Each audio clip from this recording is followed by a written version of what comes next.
Have you ever felt invisible in a room you once lit up?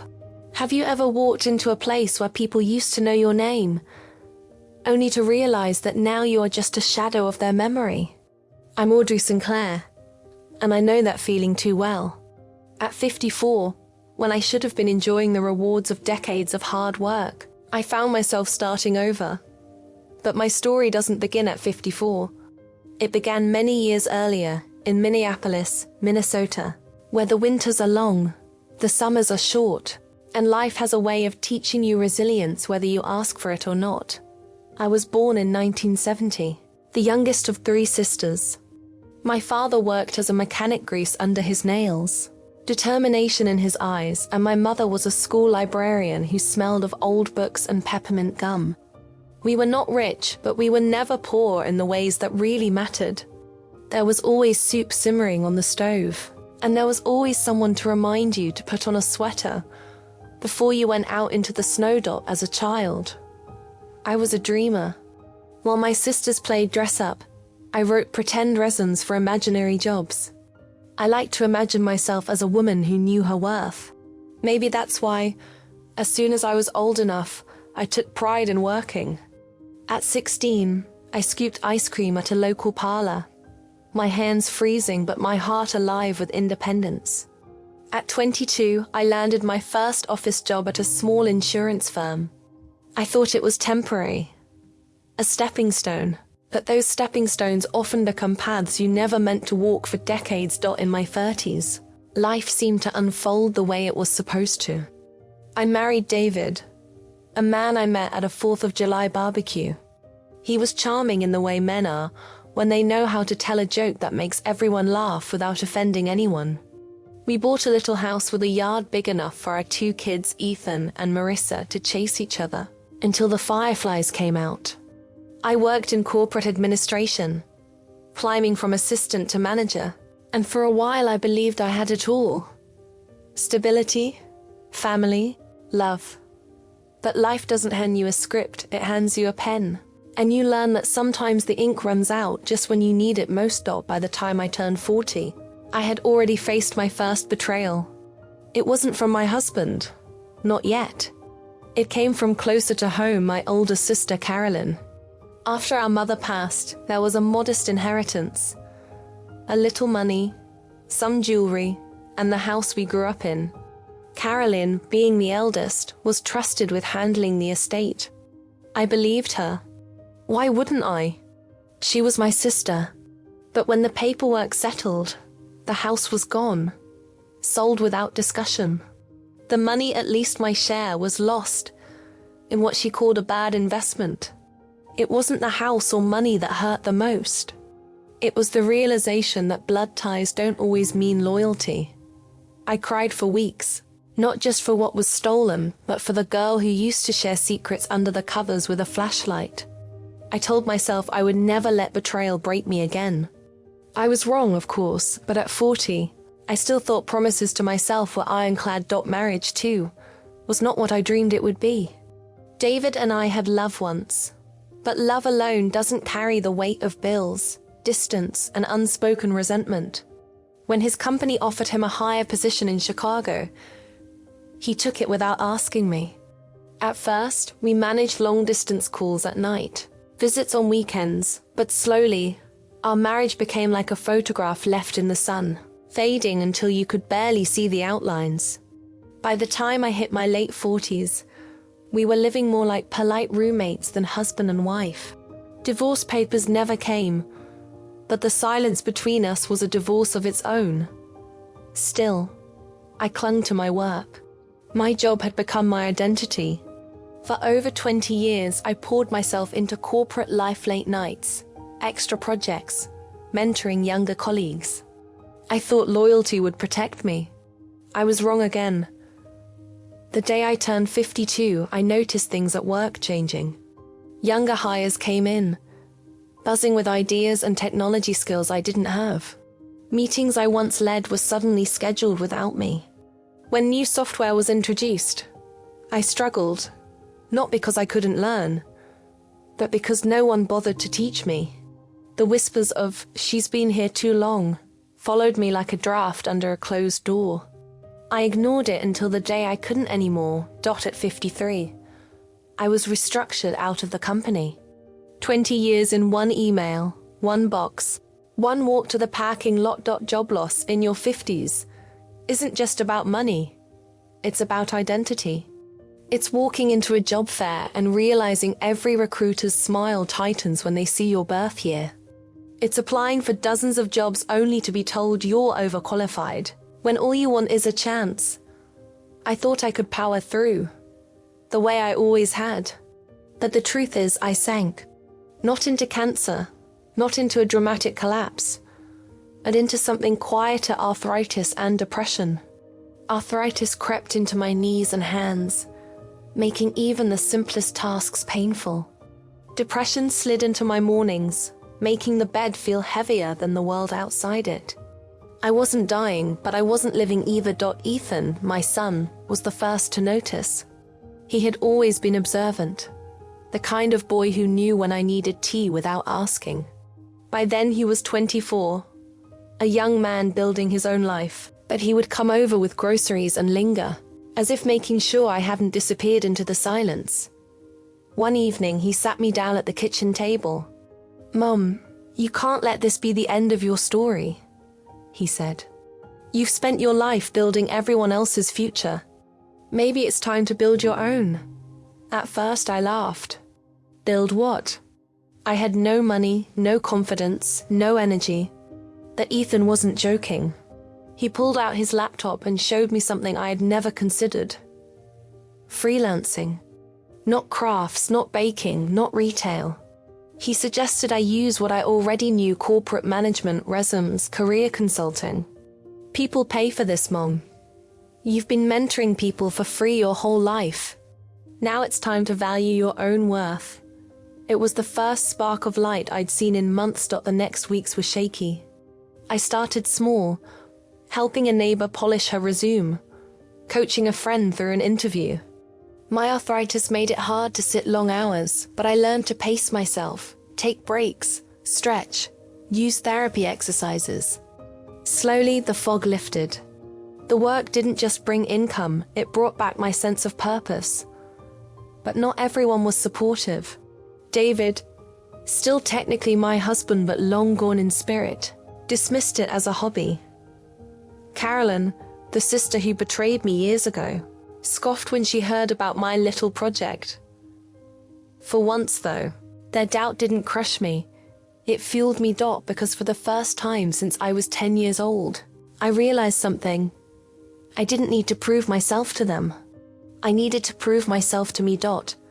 And so began the slow, painful, beautiful process of building a new life at 50-4. When I look back now, I realized that starting again wasn't one decision.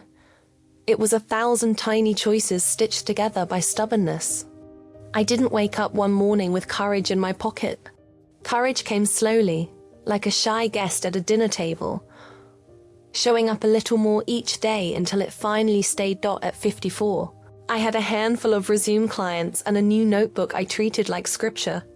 Every page was filled with names, goals, and half-formed ideas. I kept it close, like a map that could lead me out of the fog.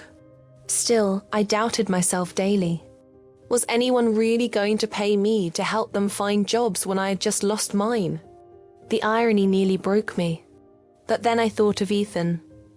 His steady eyes.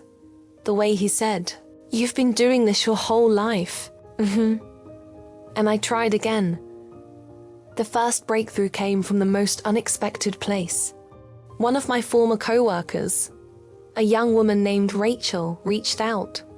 "I heard what happened," she said over the phone, her voice full of guilt. "I can't believe they let you go. You were the reason I survived my first year there." Her words were like water to someone dying of thirst. She explained that she had a friend struggling to get interviews. "Would you, maybe, help her? I'll pay you," she added quickly, as if embarrassed. It was $20. Cash folded into an envelope. But to me it felt like a golden check. For the first time, I wasn't just doing someone a favor, I was being valued. That night, I laid the envelope on my dresser and stared at it for a long time. It wasn't the amount. It was the proof. Proof that maybe I wasn't done. Still, building something new wasn't glamorous. My arthritis meant I had to rest more often than I wanted. Depression whispered in my ear, telling me no one cared. Bills piled on the counter, and Keith barely noticed my efforts. He would glance at my laptop and mutter, "Don't stay up too late," as if I were wasting time on puzzles instead of carving out a life. Sometimes his indifference hurt more than open criticism. One evening, while washing dishes, my hands aching, I felt the weight of it all. I dropped a glass and it shattered across the sink. For a moment, I just stared at the shards, wondering if I was also breaking into pieces no one could glue back. Then Ethan walked in, grabbed a towel and said simply, "We'll clean it up." He never lectured me, never doubted. That quiet presence was sometimes the only reason I kept going. As weeks passed, word of mouth grew. Rachel's friend recommended me to another, then another. Soon I had 3, then 5 clients. It wasn't much, but it was a start. I invested in a second-hand printer, a desk lamp from the thrift store, and a stack of paper that smelled like possibility. I called it my office, though it was really just a corner of the dining room. Marissa, my daughter, was more skeptical than Ethan. At 27, working in marketing, she had a sharper tongue. "Mum, you can't just start a business from scratch at your age," she said. During one of our Sunday dinners, "It's not realistic." I wanted to tell her that nothing about life is realistic. Surviving betrayals, raising children, losing jobs, breathing through grief. None of it is realistic, and yet here we are. Instead, I smiled and said, "Watch me." She rolled her eyes, but I caught a flicker of respect behind the doubt. Sometimes love disguises itself as criticism. I chose to believe hers was just worry dressed up in hard words. In the spring, Ethan surprised me by designing a simple website.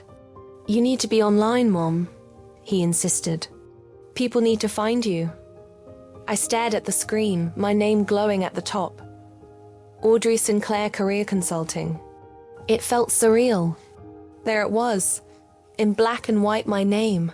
Not a company's, not someone else's. Mine. The first time I got an inquiry through the site, I screamed so loud the neighbors probably thought I'd won the lottery. In a way, I had. Each client wasn't just a paycheck. It was another stitch in the fabric of my confidence. But progress never comes without setbacks. One day, I opened an email from a client saying she didn't get the job. Her words cut deeper than any layoff notice ever had. "I appreciate your help, but maybe I just wasted money." I cried into my hands, convinced I was a fraud. It took Ethan sitting across from me, reading the email out loud, to shift my perspective. "She didn't say you failed. She said she didn't get this job. That's not on you." He was right. I couldn't control outcomes, only the effort. That night, I decided to measure my worth differently. Not by wins, but by showing up. By summer, I had a rhythm. Mornings were for meditation, a practice I started on my therapist's recommendation. At first, sitting still felt impossible. My mind raced with lists and fears. But slowly, breathing became a kind of medicine. I learned to let thoughts drift like clouds instead of storms. It didn't cure depression, but it gave me shelter. Afternoons were for clients. Evenings, I often sat alone, Keith in another room watching TV. Our marriage, a ghost we both pretended was still alive. Loneliness tried to creep in, but I filled it with purpose. One afternoon, I was helping a middle-aged man named Peter, who had been unemployed for almost a year. He looked defeated, shoulders slumped, words heavy. As we worked through his resume, I realized something. I wasn't just writing bullet points. I was holding his hope in my hands. When he left, he shook my hand firmly and said, "You reminded me I still have something to offer."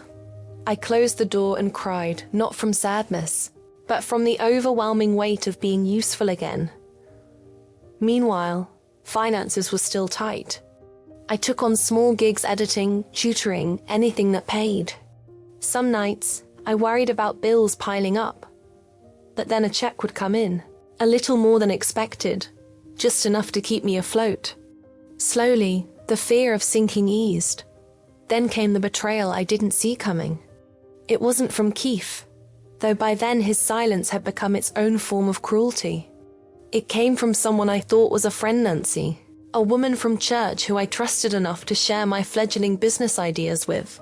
She asked endless questions, complimented my approach, even asked to see examples of my work. I thought she was curious. 2 months later, I discovered she had launched her own career coaching service, using my exact phrases, my structure, even some of the testimonials I'd shown her. I felt gutted, betrayed all over again. For nights, I couldn't sleep, replaying every conversation, every trust I had given. I wanted to quit, convinced I wasn't strong enough to withstand yet another knife in the back. But Ethan reminded me gently, "Mum, she can copy your words, but she can't copy your heart.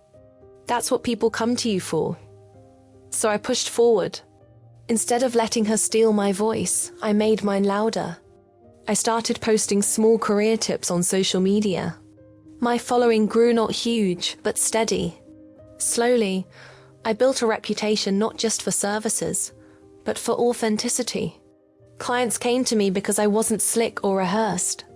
I was real. By the time I turned 55, my small business was making enough to pay the mortgage and cover my expenses. It wasn't glamorous. I wasn't rich. But I was independent. That word independent was worth more than gold. For the first time in years, I felt alive again. Not because life was suddenly easy, but because I had proven to myself that even when everything falls apart, I could still stand. When I turned 56, I realized that life doesn't always change in fireworks and grand gestures. Sometimes it changes in the quiet moments, the mornings when you wake up and realize you aren't afraid anymore. The evenings when you find yourself humming while washing dishes. The afternoons when you catch your reflection and finally recognize the woman staring back. That year began with snow. Minneapolis has a way of making winter feel endless, like the cold seeps into your bones and refuses to leave. But for me, winter also meant proof. Proof that I could endure. Proof that even after storms, spring would come. I clung to that thought whenever doubt tried to creep back into my chest. Business was steady. Not booming, not miraculous, but steady enough that I didn't wake up at night wondering how I'd pay the bills. My little office corner had grown new shelves, a corkboard pinned with thank you notes from clients, and even a plant that somehow thrived despite my neglect. Each detail was small, but together they whispered, "You've built something." Yet even in growth, shadows lingered. Depression doesn't vanish because you find purpose. It lingers like a shadow at noon, thin but present. There were days I felt empty, when motivation slipped through my fingers like water. On those days, I returned to the meditation cushion. I closed my eyes, breathed in, breathed out, and reminded myself, this is temporary. You are not your thoughts.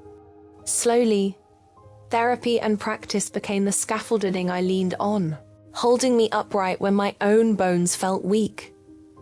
Keith noticed the changes, though he rarely commented. Our marriage had long ago become a quiet truce, a house we both lived in without truly inhabiting. He paid the utilities, I paid the mortgage. He mowed the lawn, I planted flowers. We shared tasks, but not lives. Sometimes I wondered if love could fade so quietly you didn't notice until it was gone. I stopped expecting him to understand me. And strangely, releasing that expectation freed me. I no longer begged for his attention like crumbs. I gave myself the meal instead. The betrayal from Nancy stung less with time, though it still burned on cold nights. I watched her business folder cards complained of being treated like numbers, not people. It was a cruel reminder that imitation has no soul. And while part of me wanted to gloat, a larger part just felt tired. I had wasted too many years drowning in anger. So I chose release. Not forgiveness, exactly. Just release. The brightest moments came from my children. Ethan continued to be my compass, the one who celebrated every small win as though I'd conquered the world. Sometimes I wondered if he realized he'd saved me more times than I could count. Marissa, once my sharpest critic, began to soften. She asked one evening if I'd help her friend with her resume. When I agreed, she hugged me quickly and said, "You're really good at this, Mom." It wasn't much, but it was enough to mend a wound I hadn't realized was still bleeding. As the months passed, I began to think less about survival and more about meaning. What was this new chapter for? Beyond paying bills. I decided to start workshops at the local library, free sessions for anyone struggling to get back into the workforce. The first time, 5 people showed up. The second time, 12. By the third, the room was full. I'll never forget a young single mother, tears in her eyes as she clutched her newly polished resume. "I didn't think anyone cared about someone like me," she said. I squeezed her hand and told her the truth. "I care, because I've been there." That night, as I walked home through streets glazed with frost, I realized that my pain had transformed into purpose. Every betrayal, every layoff, every lonely night, they hadn't destroyed me.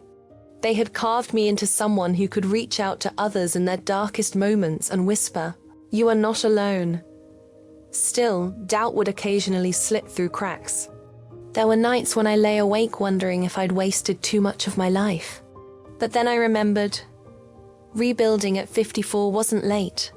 It was right on time. My story wasn't behind me. It was still unfolding. On my 56th birthday, Ethan and Marissa surprised me with a gathering. Nothing extravagant, just family, a few close friends, and a cake baked a little too sweet. But when I looked around the room, I felt something stronger than joy. I felt gratitude. Not for the struggles themselves. I wouldn't romanticize the pain, but for the way I had survived them. After the candles were blown out, Marissa pulled me aside. "I didn't say this enough before," she whispered, "but I'm proud of you."